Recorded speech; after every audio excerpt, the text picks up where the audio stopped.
Mesdames, Messieurs, bonsoir. Merci de nous rejoindre en direct de l'Assemblée nationale en cet après-midi du mardi 25 octobre 2016.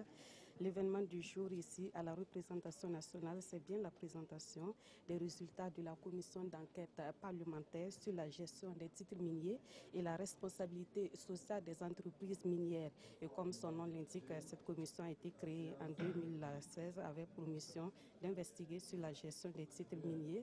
Voilà, nous avons assisté tout de suite donc à l'arrivée du président de l'Assemblée nationale.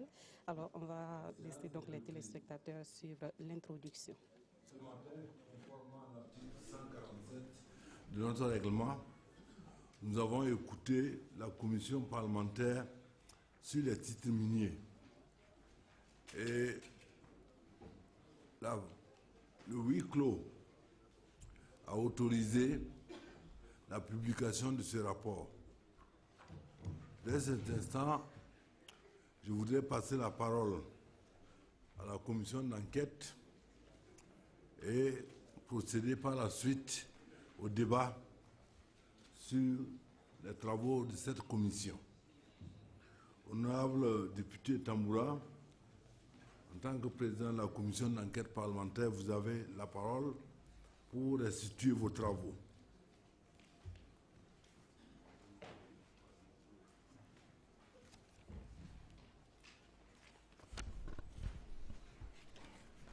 Merci, Excellence. Honorable député, la plénière, je voudrais donc, comme nous l'avons fait ce matin, mais beaucoup plus succinctement rappeler quand même les faits qui ont prévalu à la prise de la résolution et rappeler quand même les grands principes d'organisation de la commission d'enquête avant de m'attaquer véritablement aux résultats de nos travaux. Nous avons tous noté que depuis une dizaine d'années, les populations impactées par les projets miniers, notamment les jeunes et les femmes qui sont en quête d'emploi ou d'activités rémunératrices, pratiquement l'ensemble du peuple des travailleurs, des commerçants, des agriculteurs, des éleveurs, recherchent vainement les retombées économiques positives du développement minier ou du boom minier. On se souviendra que c'est face à ce réseau mi-figue, mi-raisin, ému par une volonté d'éclairer notre peuple et de lui donner espoir, que notre Assemblée nationale a voté à l'unanimité de tous les députés la résolution 019-2016 AN portant création d'une commission d'enquête parlementaire sur la gestion des titres miniers et la responsabilité sociale des entreprises minières. Elle fut adoptée le 12 avril 2016 dans cet hémicycle.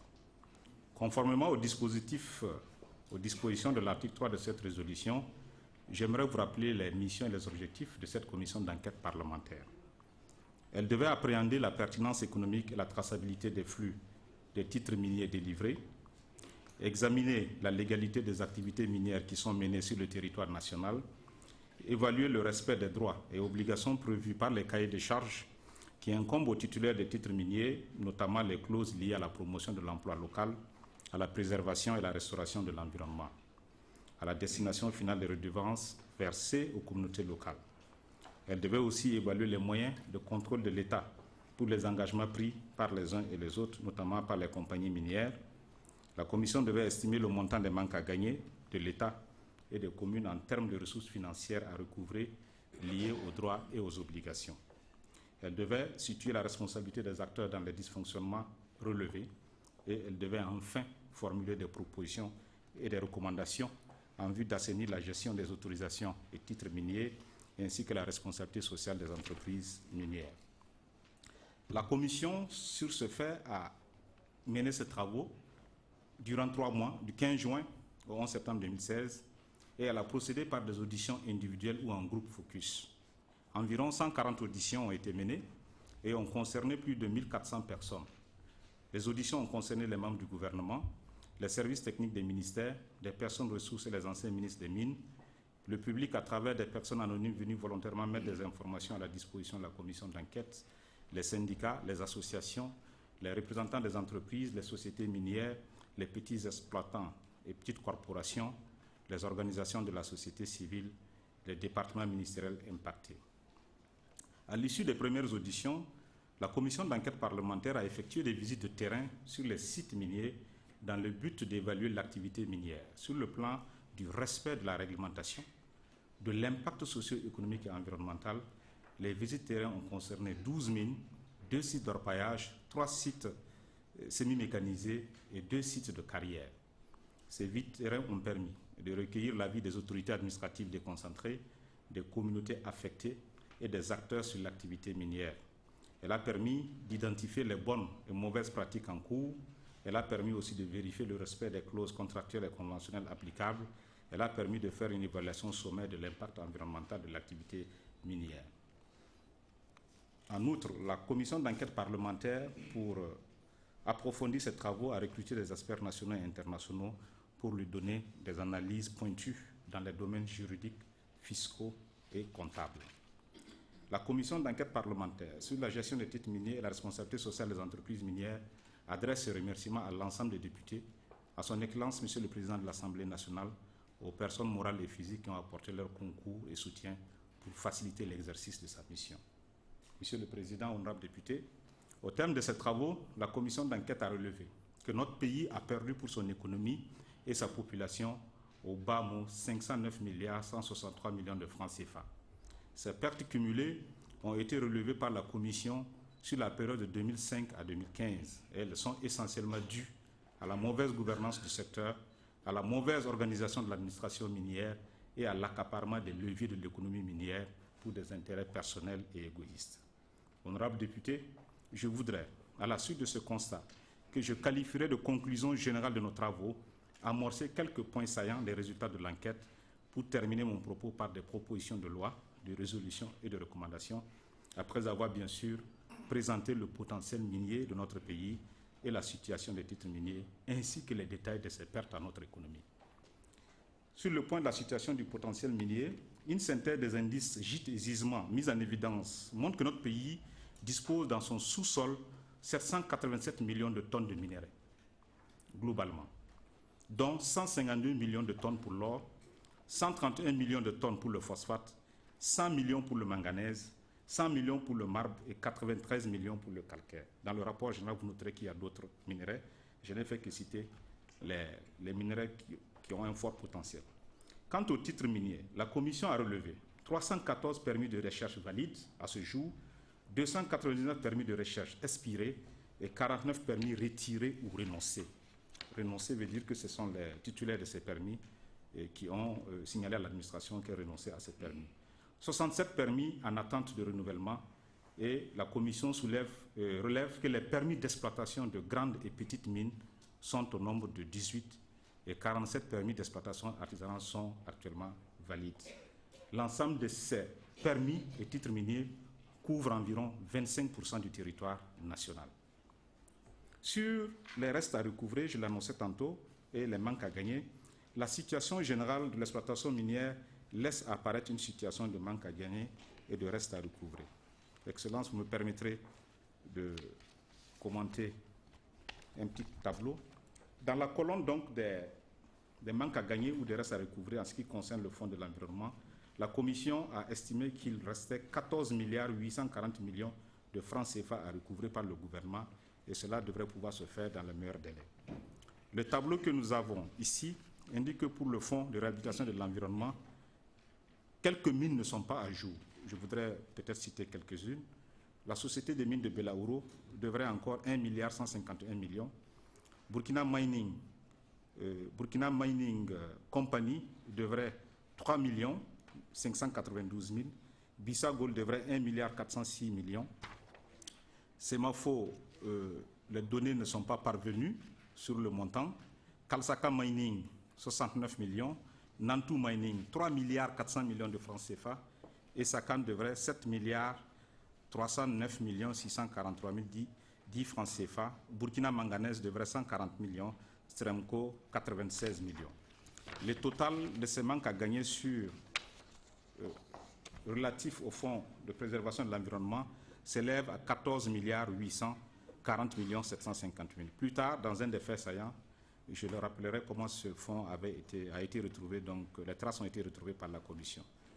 Toujours au niveau des manques à gagner, nous avons noté qu'au titre des royalties, à la date de la clôture des travaux de la Commission, les compagnies minières devaient 615 millions de francs CFA et au titre de taxes superficielles, elles devraient 2 433 120 millions de francs CFA. La Commission a noté aussi, vu l'ampleur de la fraude, qu'il y avait des manques à gagner liés aux taxes non perçues sur l'or. Puisque vous savez qu'il y a une taxe qui est assise sur l'exportation de l'or par kilo et ça fait 450 000. Et la Commission a noté environ, depuis 2006, que le monopole de l'État sur l'exportation a été dissous au profit d'une centaine de comptoirs d'achat. La Commission a relevé plus de 101 milliards 250 millions de manques à gagner. Il y a aussi les manques à gagner liés aux exonérations. La plupart des conventions minières et la plupart de ceux qui ont des titres et autorisations de recherche. Je rappelle que nous avons relevé auparavant qu'il y avait environ 700 permis de recherche. Selon le code minier, il est souvent attaché à ces permis de recherche et d'exploration des exonérations. Donc les titulaires ont le droit d'importer du carburant, d'importer un certain nombre de choses. Mais vous verrez aussi que la plupart d'entre eux ne sont pas des professionnels du secteur. Donc la Commission a pu relever effectivement qu'il y a une utilisation, j'allais dire, détournée de ces exonérations liées à l'existence de ces permis de recherche. Et elle estime donc l'ensemble de ces exonérations accordées officiellement et officieusement, puisque officiellement la douane accorde des exonérations aux compagnies minières qui signent en bonne et due forme pour installer les industries. Nous avons relevé de 2011 à 2015, soit 4 ans, nous avons relevé 114 milliards 181 millions 453 000 francs CFA d'exonération donnés par la douane. Lorsque nous avons mis l'expert comptable recruté par la Commission sur le même sujet, lui a trouvé 177 597 232 francs CFA. Milliards, 177 milliards, je vous en prie, 597 232 326 francs CFA d'exonération accordée. Et vous pourrez aisément les mettre en comparaison avec les impôts et taxes payés par les sociétés minières. Il y a aussi des pertes liées subies par l'État dans l'affaire de la mine de manganèse de Tambao. Les contentieux précédents, l'État a connu 2 contentieux. Un premier contentieux avec la société Al-Rawadi, où par accord transactionnel, donc par entente, le gouvernement a éteint ce contentieux. La Commission n'a jusqu'à présent pas pu avoir le montant payé à cette société. La deuxième société qui est entrée en contentieux avec l'État et qui a également bénéficié d'un accord d'entente avec l'État, sanctionné par une décision du tribunal arbitral de Paris, l'État devrait payer 15 millions de dollars, soit 8 milliards de CFA. Ça veut dire que c'est clair que l'État devra débourser ces montants. Nous avons aussi relevé des manques à gagner liés aux dividendes de l'État de 2010 à 2015. Là encore, notre expert comptable nous révèle que seules 6 compagnies minières ont payé des dividendes. Il s'agit de BMC, de Kalsaka, de Esakan, de Somita, de Semafo, de Bissa Gold. Ils ont payé pour cette période 15 milliards 467 millions de francs CFA, laissant entendre que les autres mines, qui sont au nombre de 5 à 7, n'ont pas payé de dividendes. Et les raisons peuvent être multiples. La première raison, c'est que beaucoup d'entre ces mines ont des résultats négatifs. Parce que dès qu'ils ont des résultats négatifs, ils ne peuvent pas payer des dividendes. Il y a aussi des mines qui, malgré qu'ils aient des résultats positifs, ont décidé d'affecter le résultat à d'autres investissements. Donc l'État ici n'a pas reçu également ces dividendes. Et l'expert comptable nous révèle qu'aucune administration financière, que ce soit le Trésor, la douane ou les impôts, n'ont les informations liées aux dividendes avant la date de 2010. C'est un constat qui a été fait et de mon point de vue, ça paraît important. Donc quand nous avons fait les simulations sur le fait que ces sociétés devraient payer les dividendes, nous avons établi des manques à gagner de 21 milliards de francs CFA. Et là aussi, le constat fait par l'expert comptable et que nous avons constaté avec les compagnies minières, c'est que la plupart des comptabilités des entreprises minières sont à l'international. Elles ne sont pas tenues ici. Donc, fort malheureusement, quand une société minière est sur 3 ans, 4 ans consécutivement négatif et elle ne ferme pas, bon, je sais qu'il y a des opérateurs privés ici. Quand on fait du négatif pendant des années, en principe, on devrait pouvoir déclarer faillite. Si on ne ferme pas, c'est que certainement les écritures ne correspondent pas à la réalité. Nous avons aussi noté que l'exportation frauduleuse de l'or par le biais d'autres pays a causé ou cause des préjudices à l'ensemble de l'économie. Ça a été chiffré autour de 74 milliards de francs CFA. Enfin, nous avons aussi, dans un des faits saillants que je vais rappeler tout à l'heure, relevé qu'il y a un manque à gagner très important lié à l'expatriation de beaucoup de travailleurs dans le secteur des mines. Autrement dit, sur les 7000 emplois créés par les compagnies minières, nous avons pu noter que 1920 étaient des expatriés, qu'ils soient d'Europe, d'Amérique ou d'Afrique. Et naturellement, l'hypothèse de calcul avec nos assistants parlementaires laisse voir une masse salariale d'au moins 50 à 80 milliards par an sur la période de 2005 à 2010. On estime que si au moins la moitié de ce personnel expatrié était remplacé par des Burkinabés, c'est autant de milliards pour notre économie. Donc c'est une approche aussi qui a été faite par la Commission. Excellence, au total, il y a aussi la dégradation de l'environnement. Une étude a été faite pour montrer que l'environnement qui a été dégradé par l'ensemble de l'orpaillage, donc les exploitations artisanales et les sites sauvages qui sont illégaux, mais aussi par les compagnies minières, parce que si vous allez à Poura, vous trouverez toujours les trous béants. Ce sont des terres des terres cultivables qui ne sont plus propices à cela. Et une étude a été donc à évaluer le coût ici à 11 milliards de francs CFA. Et après avoir vérifié le sérieux de cette étude, la Commission a décidé de retenir effectivement cet impact négatif-là. Et ce manque à gagner qui est tout à fait important, puisque c'est des champs non cultivés, c'est des animaux qui meurent, c'est de l'eau qui est polluée, c'est un certain nombre de choses. Donc je pense qu'ils ont dû utiliser un certain nombre de démarches. Au total, donc, Excellence, nous sommes à un manque à gagner, ce qu'on a perdu, ce que l'économie a perdu depuis cette date, autour de 509 milliards. Dans une de nos premières versions, c'était 551 milliards, mais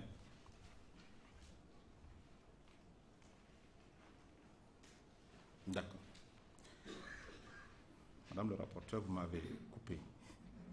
Alors, donc, au total, les manques à gagner, ce que l'économie a perdu, ce que les populations ont perdu, peuvent s'évaluer à 551 milliards 163 millions 803 556 francs CFA.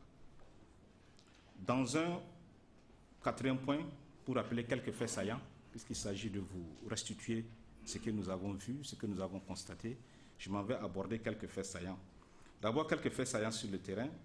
C'est la fondation Nantou Mining et les autres fondations. La société Nantou Mining a fait l'option de passer par une fondation pour réaliser certaines activités dans le cadre de la RSE. La RSE, c'est la responsabilité sociale des entreprises. La présidente de cette fondation, Mme Rosalie Bassolé, recevait de la société minière 13,5 millions de francs CFA par mois à l'insu des populations. C'est donc des centaines de millions de francs CFA qui ont été ainsi dilués dans une gestion dénoncée par les populations. On se souviendra de la mission du CNT à cet effet d'ailleurs. On reproche à cette fondation sa mauvaise gestion et des détournements. De façon générale, la Commission a relevé que les fondations qui sont mises en place par les sociétés minières le sont dans des conditions peu transparentes et très généralement, les populations riveraines impactées ne siègent pas dans le conseil d'administration de ces fondations. Et en guise de recommandation, vous verrez que la Commission demande qu'il y ait une mission d'information globale sur l'ensemble des fondations. Si vous prenez la fondation Avoset Mining, c'est le directeur général de la société qui est le président du conseil d'administration. Bon, c'est sa comptable qui est l'autre vice-président. Bon, c'est cette pratique. Les populations impactées par l'espace de la mine n'est pas représenté dans ce conseil d'administration. Or, on sait que les fondations ont été mises en place pour réaliser des activités socio-économiques au profit de la population. Donc, de façon générale, nous avons noté cette situation. On peut signaler aussi de bonnes pratiques. Je pense que la fondation à Semafo et à Essakan ont de très bonnes pratiques où on intègre, la production locale, où on encourage la femme à s'organiser en coopérative et produire de la tomate, des oignons qui sont ensuite vendus à la cantine. Donc il y a quand même de bonnes pratiques. On peut signaler aussi sur le terrain, ce qui a marqué la Commission, c'est que la plupart des forêts classées sont dans les périmètres des titres miniers. Donc ça, c'est la première incongruité. Ça veut dire qu'on ne devrait pas délivrer un titre minier si le cadastre était bien fait, là où il y a une forêt classée. Ça, c'est la première situation. L'autre situation, c'est que dès lors que quelqu'un dit qu'il a trouvé de l'or dans une forêt, ça c'est dans d'autres situations, les populations envahissent les forêts. Et dans la région des Cascades, par exemple, les 14 forêts ont été envahies par des orpailleurs. Et bon, on note l'impuissance de l'administration, qui a d'ailleurs confessé, puisque nous avons quand même auditionné les ministères de tutelle en charge de ces questions. L'administration a véritablement confessé son impuissance à réguler et à organiser l'orpaillage qui, dans un des faits, va vous rappeler que ça touche plus d'1 million de personnes. Nous avons, on y retrouve des enfants qui travaillent. Ça aussi, c'est ce qui frappe sur les sites d'orpaillage. Bon, on nous raconte une anecdote pour dire que bon, on retrouve des élèves en pleine année scolaire. Ça veut dire qu'ils ne sont pas en classe et que bon, ils pourraient même être coachés par leur enseignant qui a quelques trous aussi d'or. Et puis bon, voilà. Donc tout le monde, c'est la ruée vers l'or, tout le monde cherche l'or. On peut aussi signaler, et c'est regrettable aussi, c'est le double statut des travailleurs d'une même société minière. Ça aussi, on l'a relevé. Il y a une partie des travailleurs qui sont recrutés directement par la mine et payés donc par la mine. Et puis, il y a une autre partie des travailleurs qui ont été sous-traités, entre guillemets, par des bureaux de placement qui sont ici, qui recrutent ces jeunes et qui les envoient sur les mines. Et pour le même emploi, souvent, ça veut dire que vous pouvez avoir deux chauffeurs qui n'ont pas le même salaire, parce que le premier chauffeur est recruté par la mine, et puis bon, le deuxième est recruté par une maison de placement à Ouagadougou ici, et nous avons noté des écarts de salaire entre les deux. Sur ce fait, des travailleurs de Bissa Gold ont dénoncé ce fait, sont allés en grève, et je pense qu'il y a eu des licenciements à ce niveau, et la justice leur a donné raison, mais ils peinent à se faire payer. Nous avons reçu la maison de placement concernée, SROM Africa, pour comprendre pourquoi jusqu'à présent ces droits ne sont pas payés. Et nous avons aussi auditionné les maisons de placement pour comprendre comment ça fonctionne. Et toutes les mines nous ont dit qu'elles font recours aux maisons de placement. Aucun d'entre elles ne fait recours au service public d'emploi. C'est un principe. Et puis, on est obligé donc de signaler et de noter qu'il y a véritablement, en tout cas, je n'ose pas dire de l'esclavage, mais on note que le travail est facturé à la mine, qui paye une somme importante, et la société de placement qui est en intermédiaire reverse nettement un salaire moindre. Ce n'est pas le principe qui est en cause, mais c'est la proportion du salaire du travailleur qui est sous-traité et la proportion de l'argent qui rémunère le bureau de placement. Donc je pense que là aussi, il y a effectivement quelque chose à voir et à regarder. Autre fait saillant important que nous avons noté, c'est la fraude de l'or. Il y a véritablement une fraude massive de l'or au Burkina Faso. Et au terme de ces auditions, avec les comptoirs, nous en avons auditionné. On nous a signalé 105, nous avons reçu 36, les autres ne sont pas venus. Le BIMIGEB et différents autres articles et rapports Banque mondiale ONG Suisse, la Commission est persuadée que la fraude de l'or s'est développée à grande échelle à la suite de la suppression du comptoir burkinabé des métaux précieux en 2006. Les soupçons de fraude sont à signaler au niveau des comptoirs d'achat et d'exportation d'or. Sur les 105 comptoirs déclarés, 40 sont connus du fisc, 36 se sont présentés à la Commission. Il a noté que le nom d'une personnalité politique a attiré l'attention de la Commission, M. Idi Komboigo, comme détenteur d'un comptoir d'achat et d'exportation.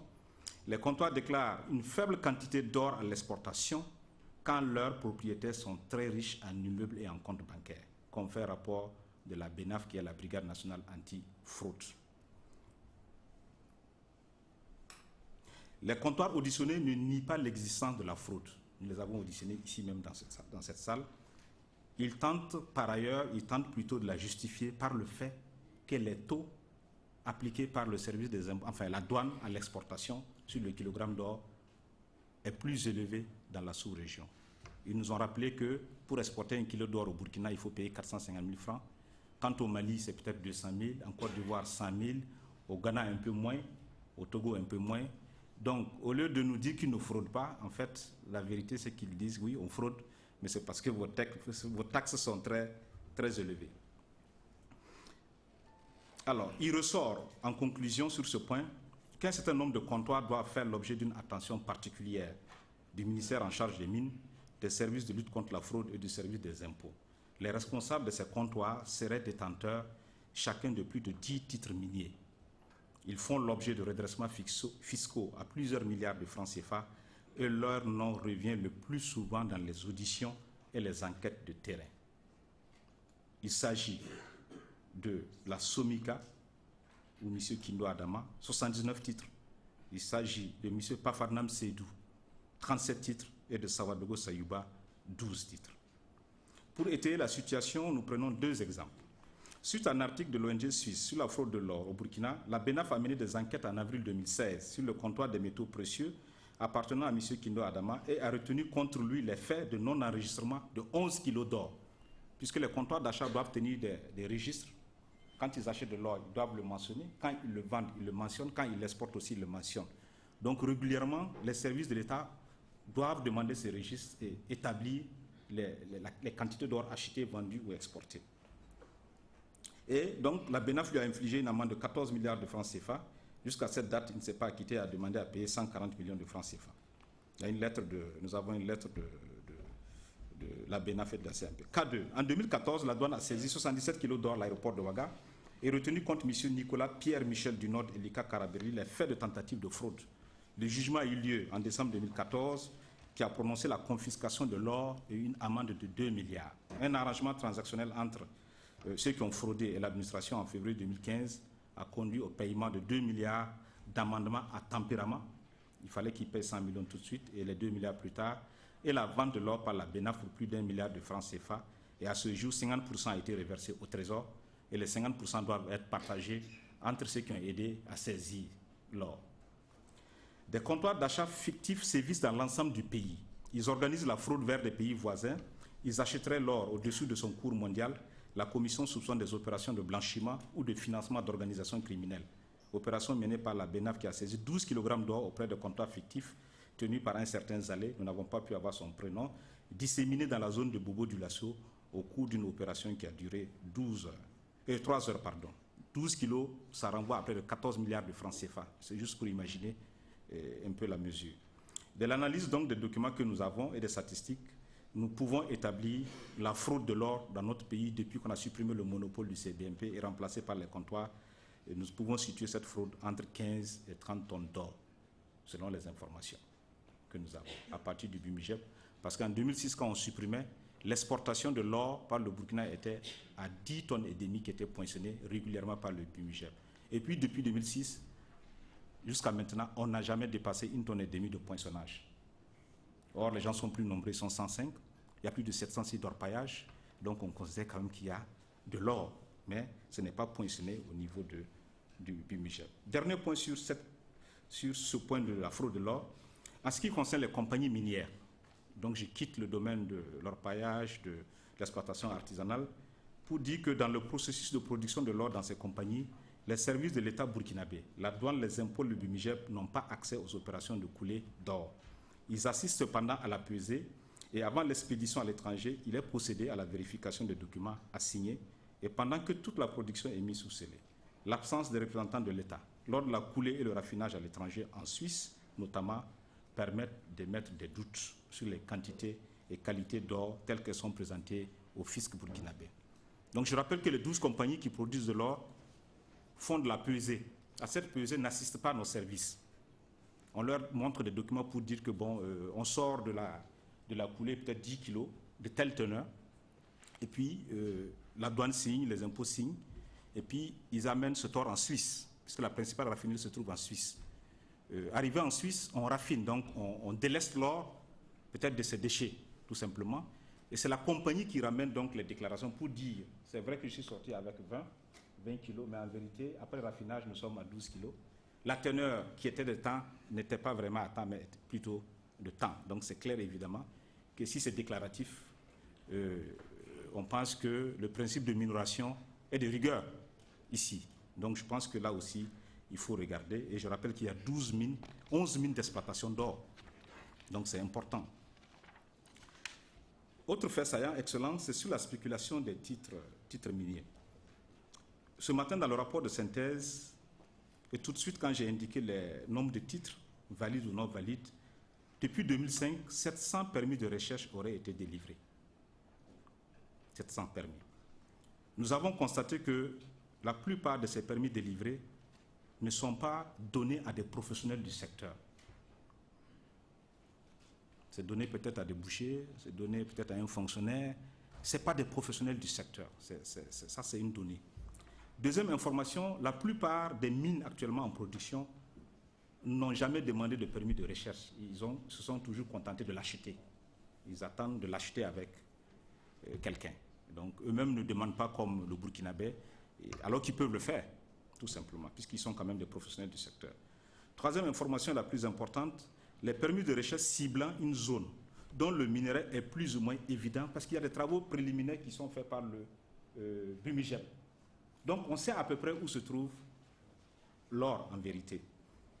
Sont cédés à des professionnels à même d'assurer l'exploration et l'exploitation à un droit fixe de 100 000 $ et à une part dans le capital dans la future société d'exploitation. Nous avons reçu anonymement une convention, version anglaise, de ce type de cession de titres miniers, correspondant à ceux actuellement détenus par Bissa Gold et Zandcom. Ils ont été cédés dans ces conditions. Nous avons demandé à la police de nous faire une réquisition, donc de nous donner des résultats d'enquête. Et puisqu'aucun nom ne figurait sur la convention, nous n'avions que les adresses de rue, postales et téléphoniques sur cette convention. La police nous a donc donné son rapport et la commission a établi que la parcelle 639 rue 1329 figurant dans la convention appartient à un ancien gérant de la société Bivogmi Actel Bimijeb, actionnaire de la société Sanamatenga Joint Venture Actel Rangold. Il s'agit donc de M. Gansoré Émile, décédé en 2004 ou 2005. Une personne répond actuellement de la Cour, il s'agit de M. Martial Compaoré. La convention ainsi signée garantissait en moyenne 1 million de $ par an au cédant du titre. Dans ce cas illustratif, on peut convenir des pratiques délictueuses suivantes. Le délit d'initié d'abord. Les gens ont l'information, ils savent que sur cette partie, il y a de l'or. Il y a la fraude au fisc, puisque une fois que c'est cédé à des millions de dollars ou à 100 000 $, personne ne va dire au fisc « j'ai vendu mon bien, je vais payer la plus-value ». Presque tous les titres sont comme ça. Ensuite, la troisième, nous soupçonnons la pratique de prête-nom, en vérité. Parce que les photos envoyées par la police de cette concession, qui était censée recevoir 1 million de $, ça n'a pas l'air d'une concession qui reçoit 1 million de $. Voilà, on a les photos aussi, on pourra vous montrer. Il serait donc pas impossible que la plupart des compagnies minières actuellement en production soient assises sur ce type de convention, même si on doit reconnaître que le coût de l'exploration peut justifier ces importantes transactions. Pour voir clair dans cette spéculation et permettre au fisc d'appliquer les droits dus sur ces importantes transactions, la Commission invite le gouvernement à réévaluer toutes les conventions minières afin de s'assurer qu'elles ne profitent pas toujours à ces prête-noms. Et souhaite que le gouvernement suspende la délivrance des titres miniers jusqu'au 31 décembre 2017 afin d'assainir le cadastre minier et d'éviter la déperdition des ressources minières financières de notre pays. Sur le fond de l'environnement, je pense que ce n'est pas nécessaire que je revienne longuement dessus. J'ai rappelé ceux qui doivent payer, mais c'est juste rappeler que pour tout le monde, ce fonds était dans un compte unique, soit logé au Trésor, soit logé à la BCAO. C'est ce qu'on avait tous compris quand on lit le décret portant création de ce fonds. Il s'agit en fait pour les sociétés minières, dès qu'elles commencent à exploiter, de cotiser chaque année de l'argent pour qu'à la fin de la vie de la mine, cet argent soit utilisé pour restaurer l'environnement. Donc à partir du décret, tout le monde pensait qu'il s'agit d'un compte unique quelque part à la BCAO ou au Trésor. Mais fort malheureusement, nous avons constaté en fait que c'est chaque compagnie minière qui avait ouvert son compte dans une banque commerciale et nous avons demandé au gouvernement de clarifier la nature de ce compte qui devrait être séquestre puisque la compagnie ne doit pas disposer de cet argent. C'est une sorte de caution de garantie qui doit être déposée pour être utilisée après.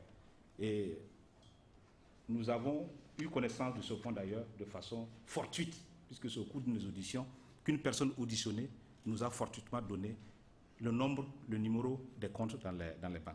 Donc je pense qu'à ce niveau, il faut, c'est aussi à signaler, l'État devrait veiller sur ces déniers, de mon point de vue. Nous abordons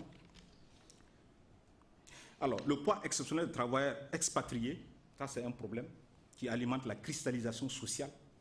Le monopole de la fourniture des biens et services miniers par l'entourage de M. François Compaoré alimente aussi la cristallisation sociale autour des mines et le nombre important de Burkinabés vivant de l'exploitation artisanale en ce qui concerne leur paillage. Ce sont des faits qui alimentent une cristallisation sociale. Quand vous écoutez les gens, tous ceux qui font de la fourniture de biens et de services, quand ils sont venus à la commission, c'est vraiment pour regretter que les mines n'arrivent pas à trouver de contrat, un certain nombre de choses comme ça. Alors, sur le premier point, au terme de nos auditions et des visites de terrain, la commission a été surprise de constater que les compagnies minières, au nombre de 12, n'employaient qu'environ 7000 personnes, et surtout dont 1920 expatriés. Leurs salaires sont 3 à 10 fois plus élevés que les nationaux. La commission a pu convenir et reconnaître avec la Chambre des mines que la catégorie des cadres spécialisés et supérieurs était dominée par des expatriés. La commission donc s'inquiète, en tout cas, de ce manque à gagner ahurissant pour l'économie nationale et recommande au gouvernement une politique de promotion des cadres nationaux et de façon progressive dans ce secteur, dans le respect des droits des entreprises. Et ici, nous avons été édifiés par l'exemple du Ghana sur cette question de promotion des cadres nationaux. Le deuxième fait que j'ai signalé, les informations recueillies dans les auditions et la visite de terrain ont laissé entrevoir, d'une part, que la chaîne des biens et services miniers ne faisait pas l'objet d'une stratégie officielle du ministère en charge des mines ou du commerce, et d'autre part, que la fourniture des biens et services miniers dans notre pays était une affaire réservée à quelques privilégiés désignés par M. François Compaoré. La commission a été surprise de constater aussi que l'exploitation artisanale ou l'orpaillage, c'était une surprise pour la commission, malgré son cortège d'usages irresponsables de produits chimiques dangereux qui détruisent l'environnement, qui corrompent le mœurs, qui alimentent la fraude, elle faisait quand même vivre 1 million de Burkinabés sur les sites d'orpaillage. Beaucoup de personnes trouvent leur pitance là-bas. Il y a des dégâts environnementaux, il y a des enfants qui travaillent, mais on ne peut pas nier qu'il y a du monde qui trouve ce revenu là-bas. La commission a été heureuse de constater que le gouvernement est dans la mise en œuvre d'une stratégie d'encadrement et d'organisation de ce secteur, et elle propose donc à la représentation nationale d'adopter des lois qui facilitent la mise en œuvre de cette stratégie. Donc ce constat ayant été fait avec le gouvernement, ils ont mis en place ce qu'on appelle une agence nationale du secteur des mines, qui laisse entrevoir que désormais on va encadrer ce secteur.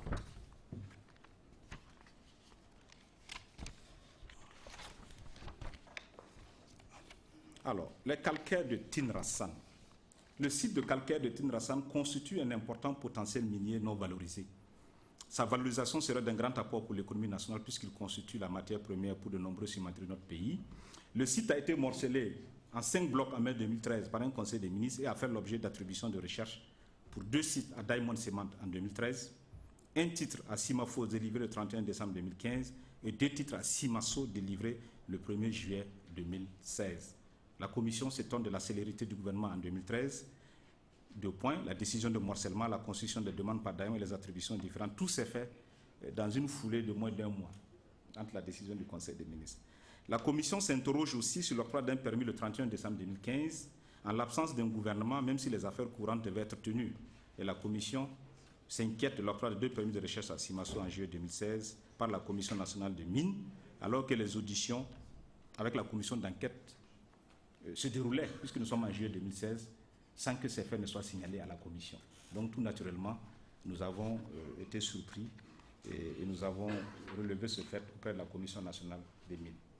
Je vais terminer par le cas peut-être le plus emblématique et le plus problématique. C'est Tambao, le casse-tête burkinabé. La commission a décidé de l'appeler comme ça, pour ne pas dire casse-tête chinois, c'est un casse-tête burkinabé. D'après un résumé des faits établis, plusieurs tentatives de réalisation du projet se sont révélées infructueuses et désastreuses pour les finances publiques et la crédibilité de l'État.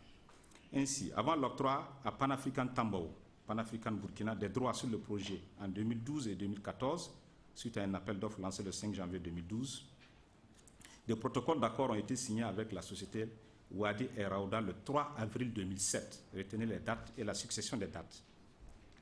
Et ensuite avec la société Nice Group le 26 mars 2011. Et puis, en 2012, par une 3e société qui est Pan-African Tambao. Donc, en moins de 5 ans, se sont succédés sur ce projet 3 sociétés. L'État a attribué à Al-Wadi, l'a retiré sans autre forme de procès. La société a demandé le dédommagement, on leur a donné. La 2e société, Nice Group, pareil, elle a commencé à travailler, on lui a retiré le permis pour donner à Pan. Elle aussi a demandé des dédommagements. Le gouvernement a dit, OK, on va vous payer 15 millions de dollars et puis on arrête le contentieux. Donc, voici des choses qui ont été faites comme ça. Nous ignorons les raisons pour lesquelles le projet a été retiré à Wadi El Raouda et attribué à GNI. GNI, c'est le groupe Nice. De même que les conditions dans lesquelles ce retrait est intervenu au profit de PAN, c'est Pan-African, dirigé par M. Frank Timis. Du moins, les raisons profondes laissent transparaître une forte odeur de corruption et de trafic d'influence. Des informations récurrentes sont parvenues à la Commission sur des faits de corruption. Par exemple, des versements d'importantes sommes d'argent, jusqu'à 5 milliards de francs CFA par M. Frank Timis, au conseil spécial du président Faso d'alors, M. François Compaoré, ou à des ministres. Ces propos rapportés de M. Timis sont à mettre en lien avec le paiement de 2 millions de dollars par an au Trésor, soit 10 millions de dollars. La Commission a eu vaguement connaissance d'un paiement de 5 milliards de ce bonus retrouvé dans les livres de la BCAO, sans plus.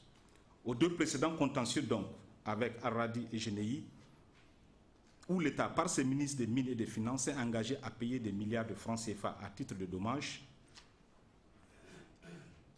GNI, nous allons payer 15 millions de dollars. Al-Wadi, nous ne savons pas combien nous devons payer. Il s'ajoutera désormais, honorable député, un autre contentieux depuis le 9 septembre dernier. En effet, la société panafricaine et son directeur, M. Franck Timis, astreint le Burkina Faso à lui payer 4 milliards de dollars sans égard aux autres dommages qui lui ont été causés. En effet, non seulement les ministres des Mines contournent la décision du comité de règlement de conflit de l'ARMP du 21 juin 2012 qui déclare l'attribution à panne irrégulière, puis il signe avec M. Franck Timis un accord et lui octroie des permis de recherche et d'exploration en 2012 et 2014, alors que toutes les informations sur sa compagnie, basée dans les paradis fiscaux aux îles Caïmans, renseignent les incapacités financières et techniques du groupe depuis avril 2012, confère faillite African Minerals Limited et l'effondrement de sa capitalisation boursière d'African Petroleum en 2012. Les auditions avec les anciens ministres, sauf M. Kaboré, les représentants de Nice Group, de PAN et des personnes d'intérêt ont révélé le rôle actif et nuisible de la présidence du Faso dans l'octroi des permis à Pan-African Burkina, Pan-African Tambao.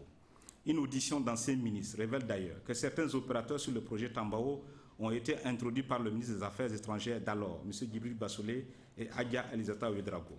La commission est convaincue que des faits de corruption existaient à l'occasion de l'octroi des permis et à l'occasion des transactions pour résoudre les conflits qui semblent être créés à dessein.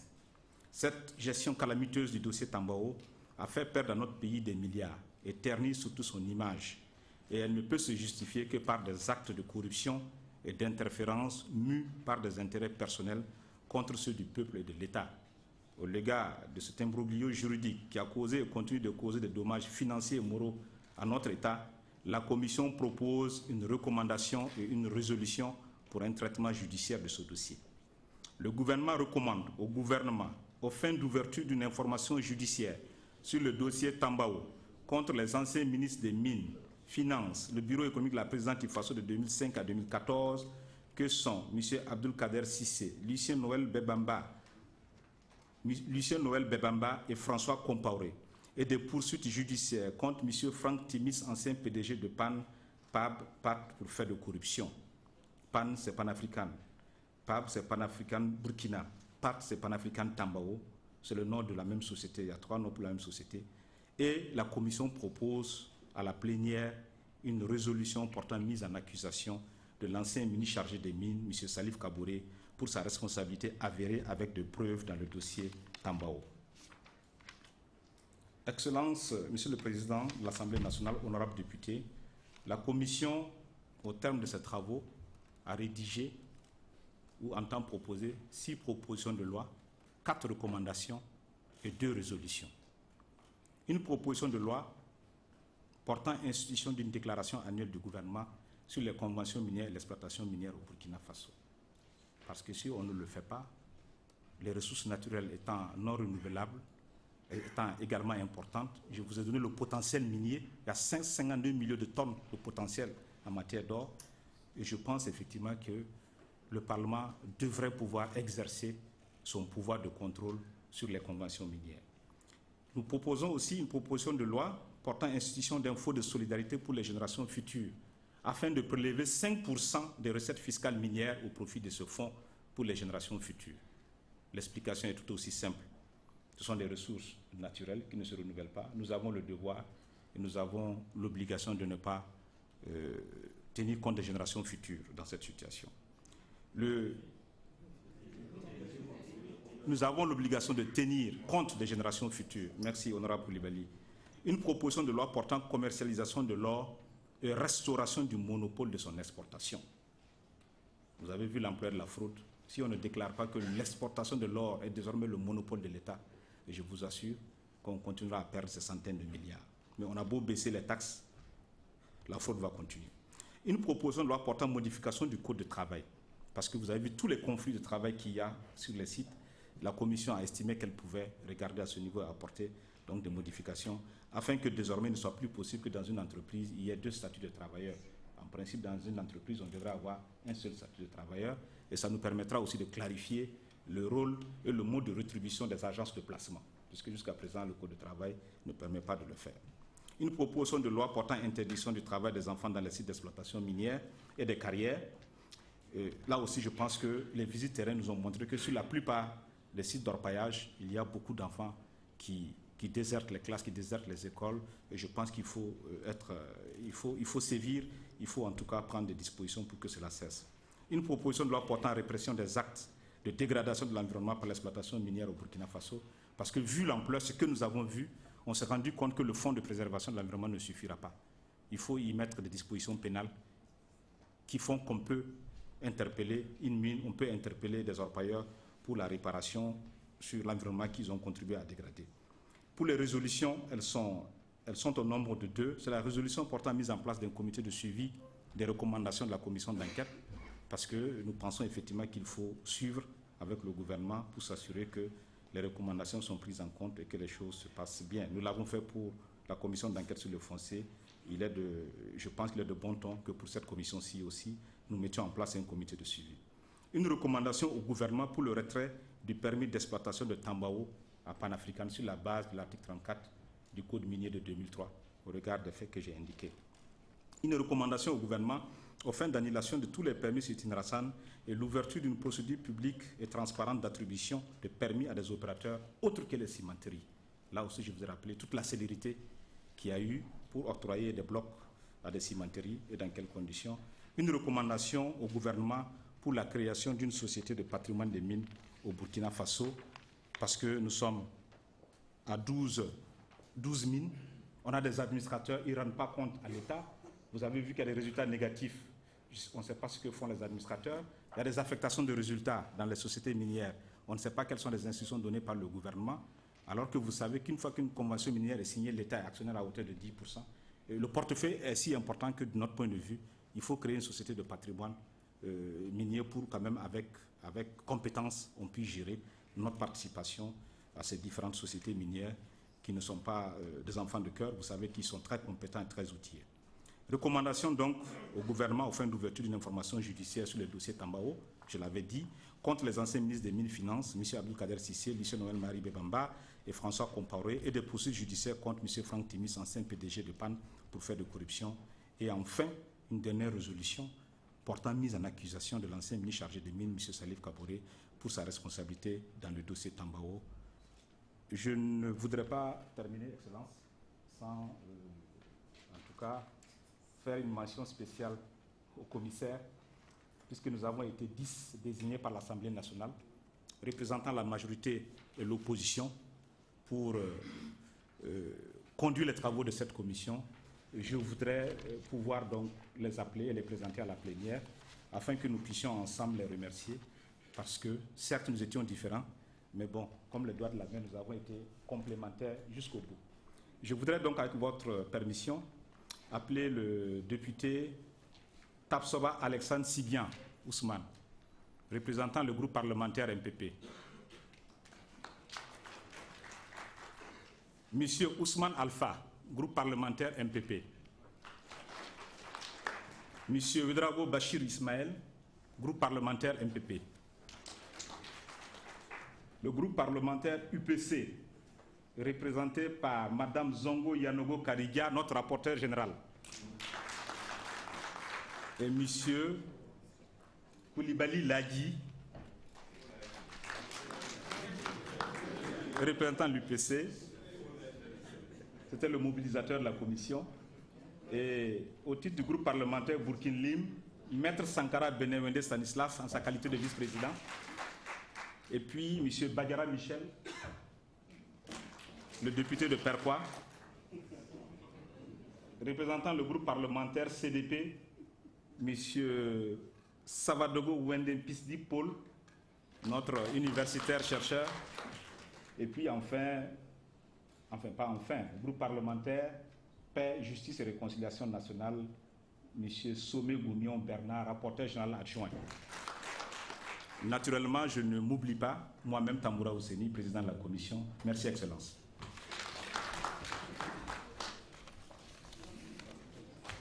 Groupe parlementaire MPP.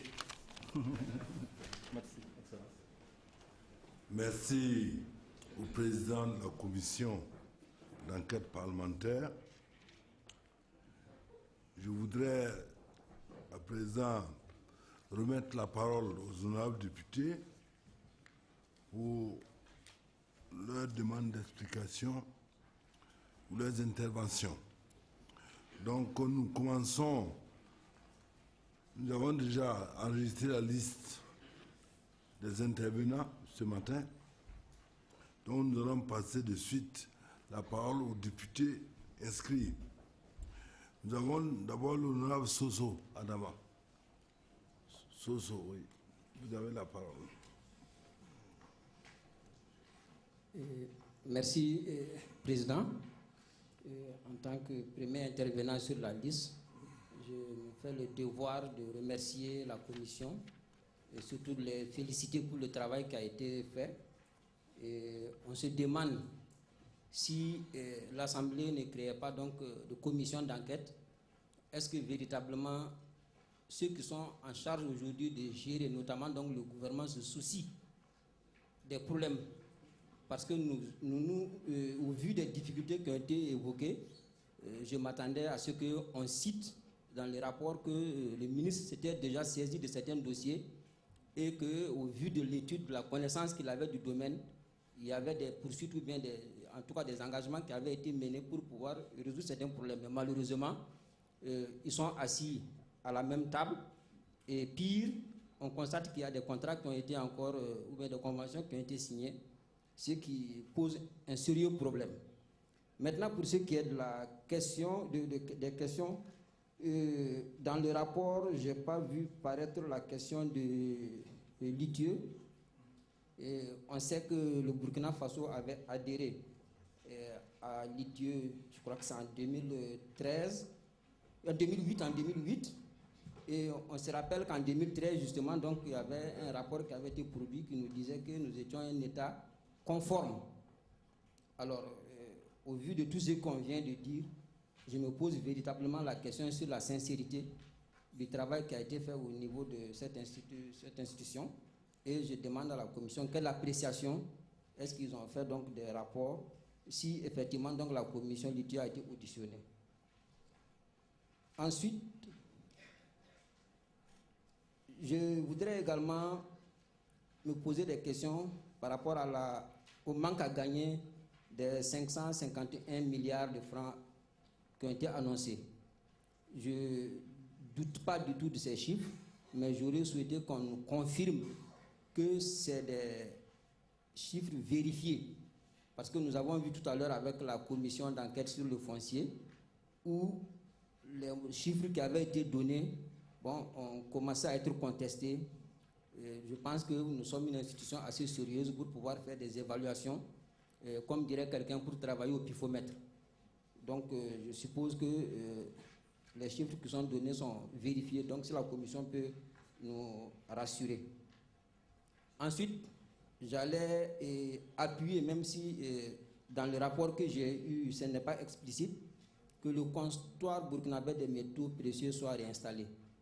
Parce qu'on ne peut pas comprendre qu'au moment où le comptoir existait, au moins les déclarations qui étaient faites étaient bonnes, et qu'aujourd'hui, avec l'absence, on se rend compte qu'il y a véritablement un manque à gagner. Ça veut dire que la structure avait sa raison d'être. Et celle a été supprimée certainement parce qu'elle gênait.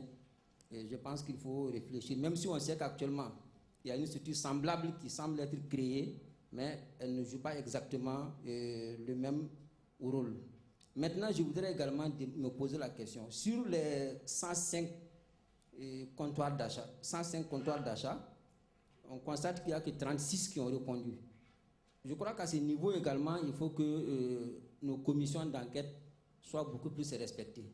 Parce qu'on constate qu'à ce niveau, tout le monde n'a pas répondu. Au niveau de quelle structure encore, je constate que chaque fois que la commission appelle des gens, tout le monde ne répond pas. Alors que, quand même, c'est une commission d'enquête parlementaire. Elle doit pouvoir donc avoir la force publique avec elle pour éventuellement faire venir ceux qui ne veulent pas répondre. Je vous remercie. Bien, député Lola Charles. Merci, Monsieur le Président. Merci, Monsieur les membres et Mesdames les membres de la commission d'enquête. J'aurais 3 questions. La première a trait à l'actionnariat national. En effet, vous avez parlé du manque à gagner au niveau des dividendes à distribuer aux actionnaires. Mais à mon avis, les dividendes peuvent ne pas être payés dû au fait que l'entreprise a envie de réinvestir. Bon, ça, c'est un premier constat. Mais le plus important, à mon avis, c'est déjà de nous donner la structuration des actionnaires, c'est-à-dire les actionnaires étrangers et les actionnaires nationaux. Vous n'en faites aucun cas. À mon avis, ça, c'est extrêmement important. On ne peut pas parler de dividendes si on ne parle pas de qui est actionnaire, qui n'est pas actionnaire. Voilà, donc ça, c'est la première question. La deuxième a trait à la promotion de l'activité minière au Burkina Faso. Il n'y a pas si longtemps de cela qu'il y a eu une bagarre entre la CEMICA, c'est-à-dire le salon de l'énergie et des mines et carrières, et le ministre de l'énergie et mines. Alors, au final, de la CEMICA, on est arrivé à la SAMAO.